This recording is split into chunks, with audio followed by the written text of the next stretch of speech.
Great Debaters Contest is brought to you by Safaricom M-Pesa.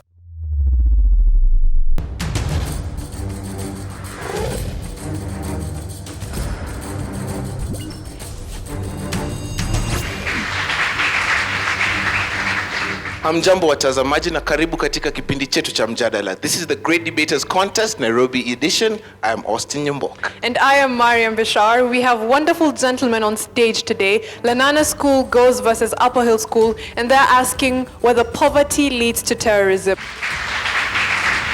Proposer number 1, you have 3 minutes. Now, my fellow Kenyans, at the moment, Kenya, we are down on our knees. Not really crying, but pleading and praying that terrorism does end. Today's motion, Poverty Leads Terrorism, has given us a base as to give us a reason as to why we are crying. First and foremost, what is poverty? Poverty is a state of being poor. And according to World Bank, being poor means falling below the $1.25 mark a day. That in Kenya is equivalent to 1 packet of 2 kilograms of maize flour. Now, what is terrorism? Terrorism is the act of using violence to enact political or ideological facts onto a group of people. Why do I say that poverty is terrorism? 1, because of desperation, poor people tend to join terrorist groups or tend to form terrorist groups.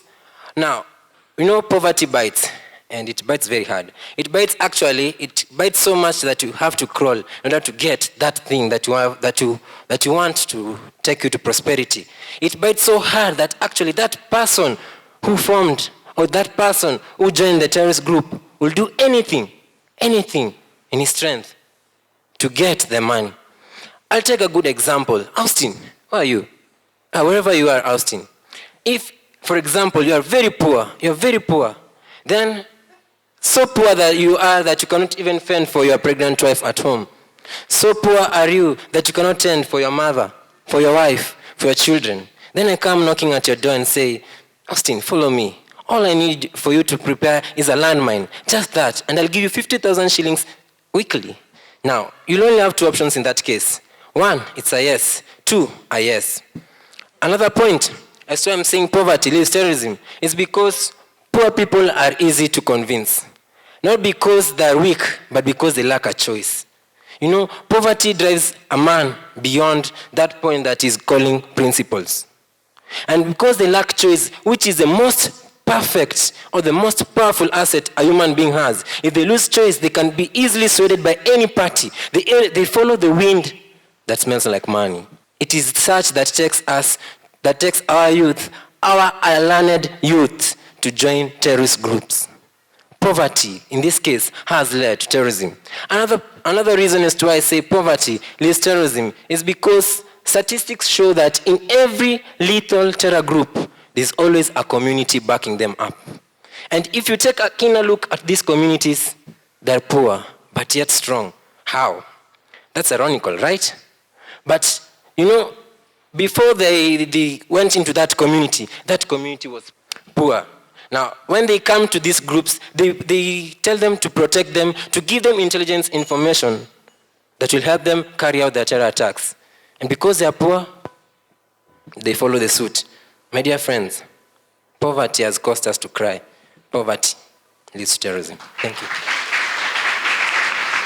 Opposition, you have 3 minutes for your opening remarks. Kuna shida. My name is Mwendwa Kevin Maingi Mwendwa, and I am from the Lenana School. But for this period, I'd rather you refer to me as Father Blackie, because I am not only here to oppose this motion, but I am also here to preach the gospel behind the opposition. That is, poverty doesn't lead to terrorism. But before we start with this sermon, let me get you up to speed with some of our definitions. You see, poverty is the state of being extremely poor, while terrorism, well, is just the use of violence to pass across a message, mostly political. So, as we begin this sermon, I'd ask you to kindly switch off your phones and pay attention. So, the first order of the mass, poverty in resources, more or less finances, financial. We live in a capitalistic world. Everything is quid pro quo. Terrorism is not exception to this. It needs funding, it needs money, it needs some of this issue.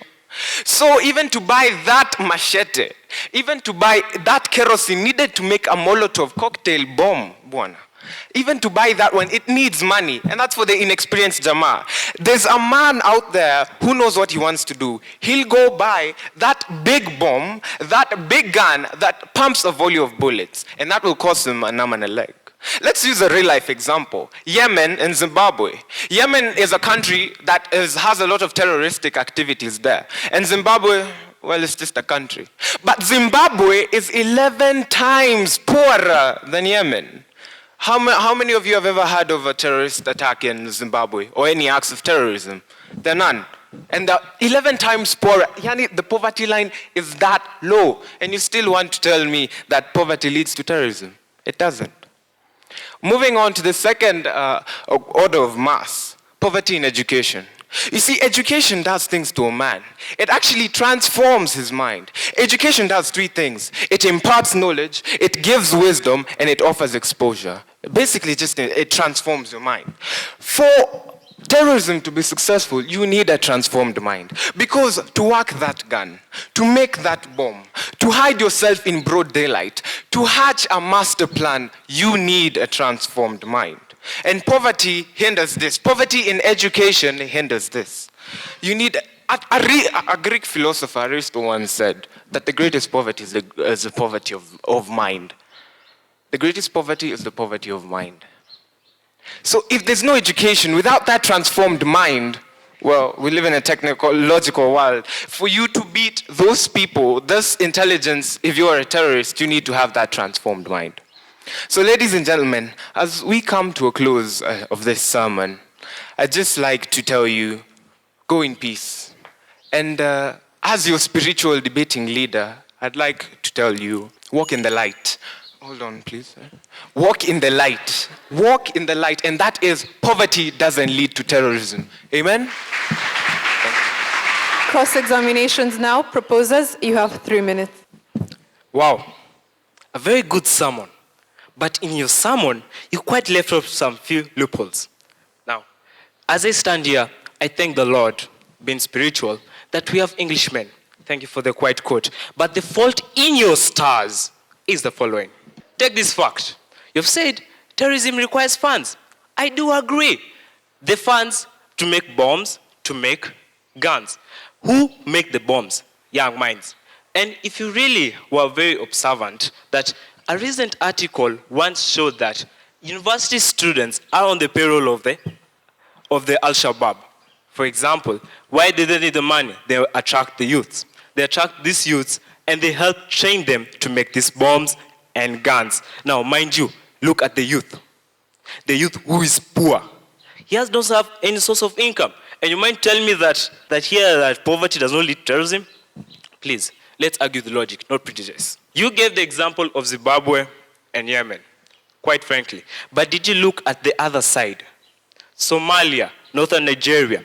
What is different? These two areas are quite poor. They are faced with poverty, extreme poverty. And what's the difference? You'll find that terrorist groups are mainly there. For example, the Boko Haram, they're mainly in northern Nigeria. Here, they enjoy a support from the locals.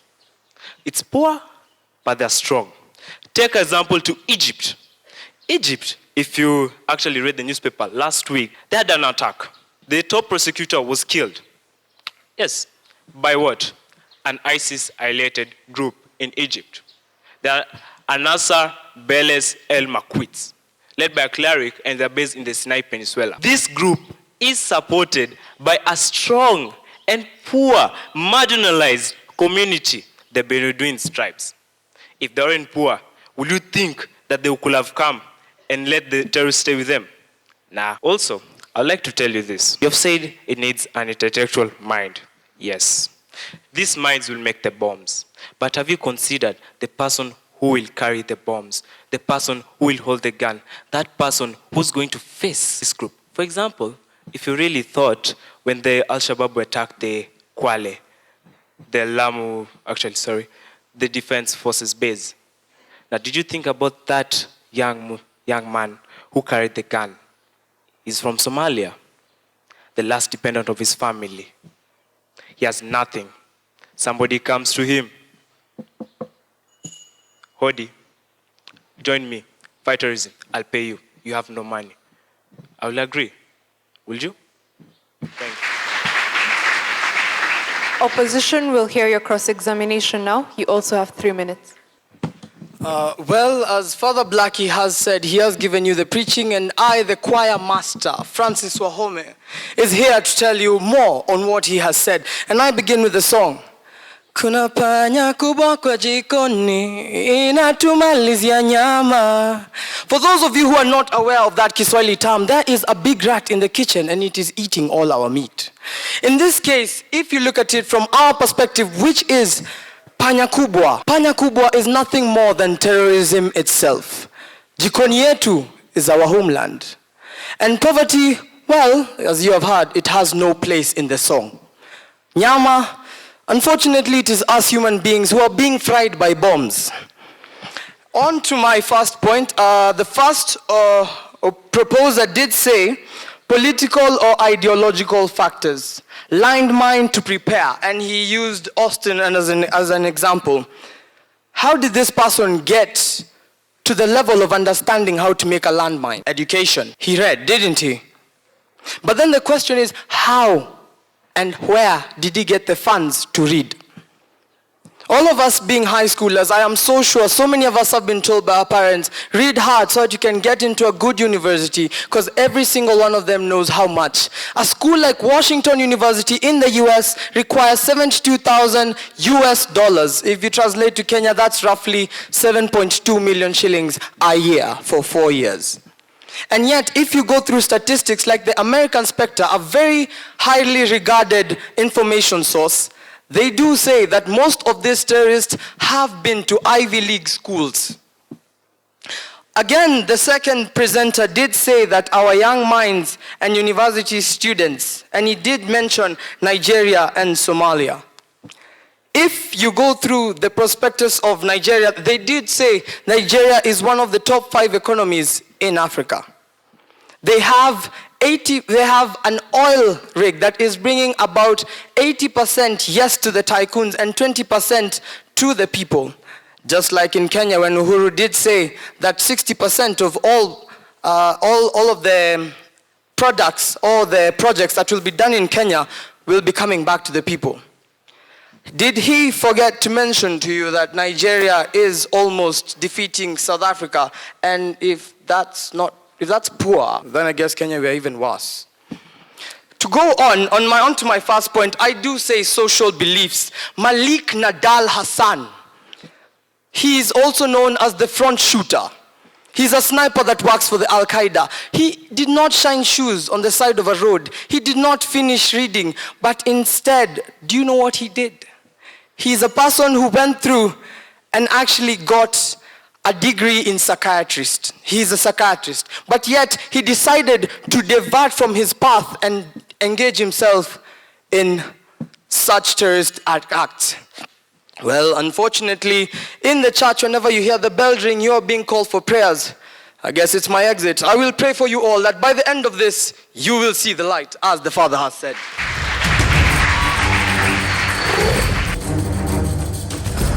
Where would I be? On the cold streets, hungry. But M-Pesa became my light. It became the light of my world. Take part in the M Challenge by sending your short song, rap or poem about Safaricom M-Pesa on WhatsApp, and you could win 1,000 shillings in Safaricom airtime.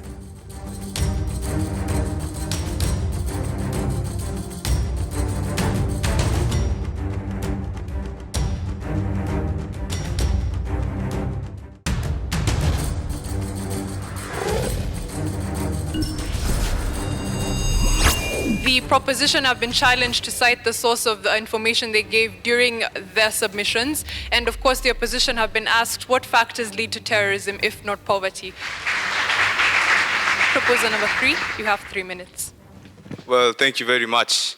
From Upperhill School, this is Oscar Wandera. We found our statistics from the Daily Nation. That's on the 5th of July, 2015. Are you okay with that? Thank you. And now, allow me to use an illustration using our crate.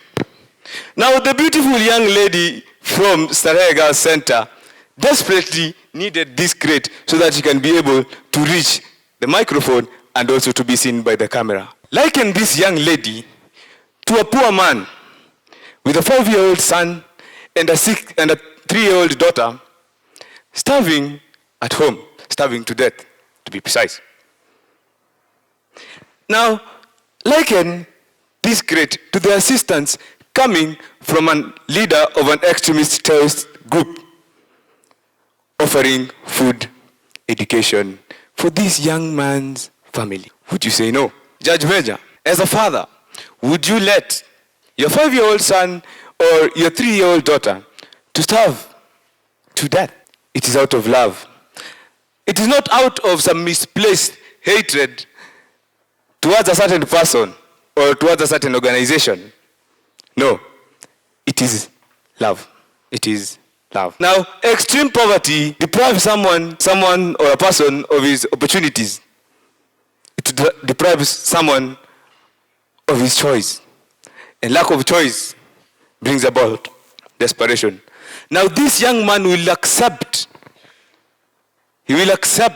this requisition from this terrorist extremist leader to help this 5-year-old and 3-year-old daughter who is starving to death. You cannot allow your daughter or your son to die. Desperate situations cause for desperate measures. Opposition, you can respond. You have 3 minutes. So, ladies and gentlemen, you can look at this from the father's perspective or from the choir master's point of view. But either way, it's okay. Because being a faithful disciple of this particular ministry, I'm also here to strongly oppose this motion that poverty leads to terrorism. And not just clear the fog that has been cast before us by our opponents, sadly, but also ensure that this opposition ship does get home safely and with as many people as possible on board. And so, for the next few minutes, ladies and gentlemen, feel free to call me Archbishop Reverend Jesse Karanjo. On my question, another major triggers of terrorism in our universe, we have radicalization, whereby these particular youths actually undergo the training to actually be able to set up that bomb and actually kill those people. We have uninformed religious beliefs, whereby we have some malicious religious leaders who perpetrate these religious beliefs. We have vengeance and we have lack of representation, just to mention a few. Hammam Khalil Abu Mulal al-Balawi and Umar Farouk Abdul Mutalab. Definitely not names you're home with. But don't worry, because I'll bring you up to speed with who they really are. Hammam Khalil, an Afghanistan international, who was involved in the latest terrorist attack in Afghanistan, where 8 CIA agents were killed. But here comes the most interesting part. Hammam was a trained and qualified physician. Umar Farouk, also known as the underwear bomber, he was the son of a bank chairman. Two things we get from these two individuals. One, they're from well-off backgrounds with no speck of poverty in their lives at all. And two, sadly, they are international terrorists. And so that's why I'm really saddened when someone stands here and tells us that someone can join a terrorist group because of poverty. Sad. And so, ladies and gentlemen, my fellow Kenyans, my colleagues and I strongly believe that it's absurd and saddening when these people come here and tell us that someone can join a terrorist group in the name of poverty, yet our own Kenyan government is investing heavily on the youth empowerment projects, such as the NYS projects in Kibera that were recently commissioned by the president and the Cabinet Secretary for Devolution, Ms. Waiguru, and also the Kazi kwa Vijana. And after all this, ladies and gentlemen, how sad is it that a Kenyan can actually stand and say that he joined a terrorist group because of poverty. How lame is that? I rest my case.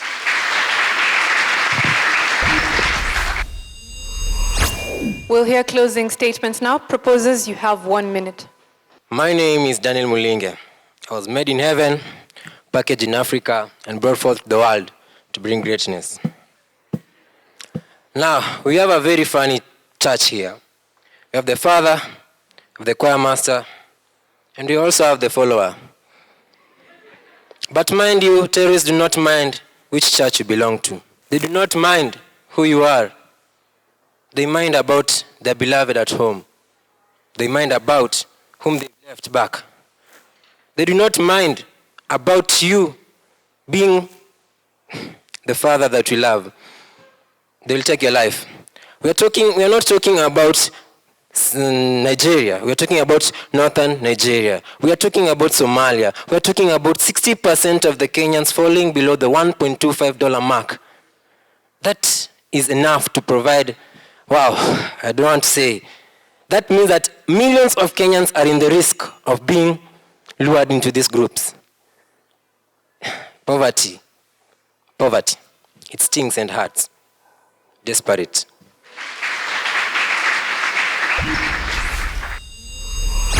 Opposition, you have a minute as well. First of all, brother, when we speak of Nigeria, we speak of northeast, southwest, central Nigeria. So North Nigeria is part of Nigeria. Members of the congregation, my beloved congregation, salvation is right here, right now. Salvation is opposing this motion.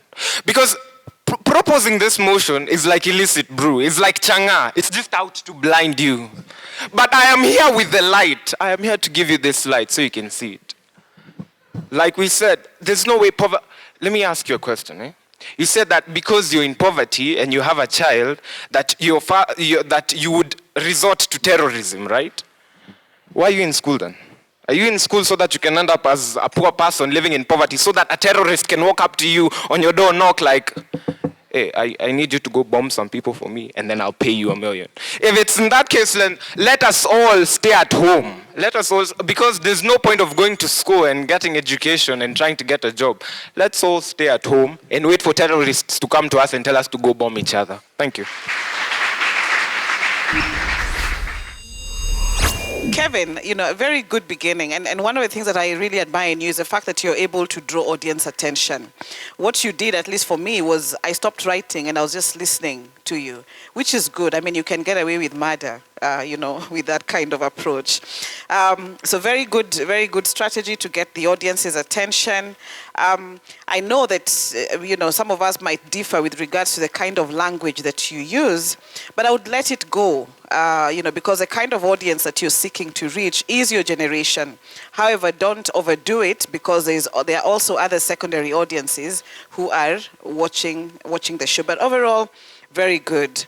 One of the questions that I had throughout as your team debated was, if poverty is not what leads to terrorism, then what does? And the audience asked the question, and Jesse Karanja comes in and he gives us those things. Vengeance, lack of representation, religious extremism, radicalization. I actually remember them because of how you brought them out. And that speaks of your style. And, one of the things that you always want to do as a debater is, what is a takeout? What is it that the audience remembers from you when you leave? And I think for Lenana School, we'll go home remembering that there's a church out there, that some members of the judging panel would like to join.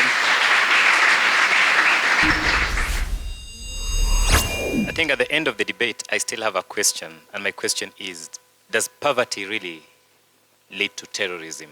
And I think this is to Upperhill. There's a lot that you could have done to prove that poverty leads to terrorism. But so far as things stand, I'm not really convinced that it does so. And there's a lot of generalizations in your presentation. There is no corroboration. You're not really authenticating whatever thing you're talking about. Beginning with Daniel, of course, it was a fair way to start, but statistics show us that, and I think one of the members of the audience asked a question concerning that, and it is only later on that you clarified. Your final submission, I think when you're making your final submission, you are trying to tell us that terrorism is bad. Of course, we know it is bad, but you see, the motion is it leads to poverty, rather leads to terrorism. We want to see the link between the two, and not just that terrorism is evil. Bill, again, an interesting debater, still the same comment. There's lack of proof. Oscar, the same. And you can be quite subjective when it comes to the motion and talk about so many other things except what the motion really addresses. Upperhill High School. The judges awarded you 66.5%. Please give them a round of applause. Church of Lenana School, or Lenana School. The judges awarded you 75%. You are our winners for the debate.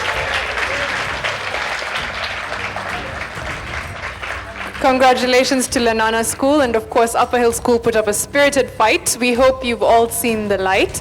We'd like to thank you for watching the show, and remember to follow us on Twitter at Great Debaters EA, and to look for us on all our other social media platforms. Of course, our thanks go to Safaricom M-Pesa and to KBC Channel 1. Keep watching the show. I am Mariam Bishar. And I am Austin Nyambok. Thank you for watching.